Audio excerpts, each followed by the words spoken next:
श्री अहोई अष्टमी व्रत कथा। संतान के समृद्धि के लिए पढ़े अहोई अष्टमी व्रत कथा। मिलता है व्रत का संपूर्ण फल। कार्तिक मास के कृष्ण पक्ष की अष्टमी तिथि को माताएं अपनी संतान की लंबी आयु और उज्जवल भविष्य के लिए व्रत रखती है और माता अहोई से प्रार्थना करती है कि उनकी संतान के ऊपर किसी भी तरह की समस्या न आए और वह खुशहाल जीवन जिए। अहोई अष्टमी के दिन विधिवत पूजा करने के साथ साथ इस कथा का पाठ अवश्य करना चाहिए। ऐसा करने से व्रत का फल पूर्ण मिलता है। जानिए अहोई अष्टमी की संपूर्ण व्रत कथा। श्री अहोई अष्टमी व्रत कथा। बहुत समय पहले की बात है। एक नगर में एक साहूकार रहता था। उसके 7 बेटे बहुए और एक बेटी थी। दीपावली से कुछ दिन पहले उसकी बेटी अपनी भाभीियों के साथ घर की लिपाई के लिए जंगल से साफ मिट्टी लेने गई। जंगल में मिट्टी निकालते वक्त खुरपी से एक स्याहू का बच्चा मर गया। इस घटना से दुखी होकर स्याहू की माता ने साहूकार की बेटी को भी कभी भी मां न बनने का शाप दे दिया। उस शाप के प्रभाव से साहूकार की बेटी की कोख बंध गई। इस शाप से साहूकार की बेटी दुखी हो गई और उसने अपनी भाभीियों से कहा कि उनमें से कोई भी एक भाभी अपनी कोख बांध ले।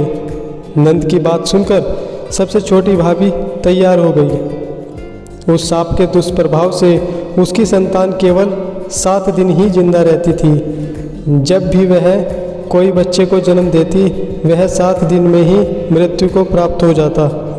वह परेशान होकर एक पंडित जी से मिली और उपाय पूछा। तब पंडित जी ने उसे सलाह दी कि सुरही गाय की सेवा करे।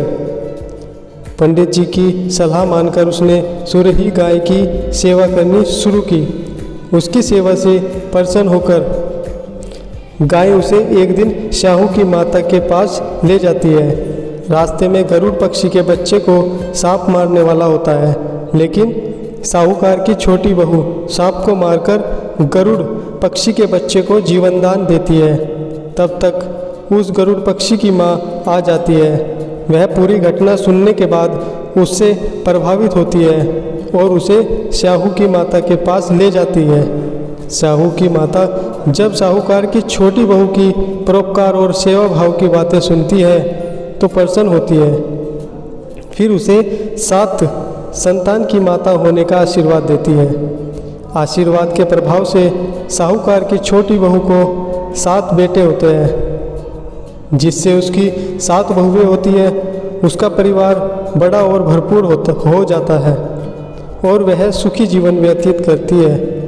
अहोई का अर्थ यह भी होता है अनहोनी को होनी बनाना। जैसे साहूकार की छोटी बहू ने कर दिखाया था, जिस तरह अहोई माता ने उस साहूकार की बहू की कोख को खोल दिया, उसी प्रकार इस व्रत को करने वाली, कहानी को कहने वाले, सुनने वाले और हुंकार भरने वाले सब पर कृपा करना और सभी नारियों के अभिलाषा पूर्ण करना। जय अहोई माता।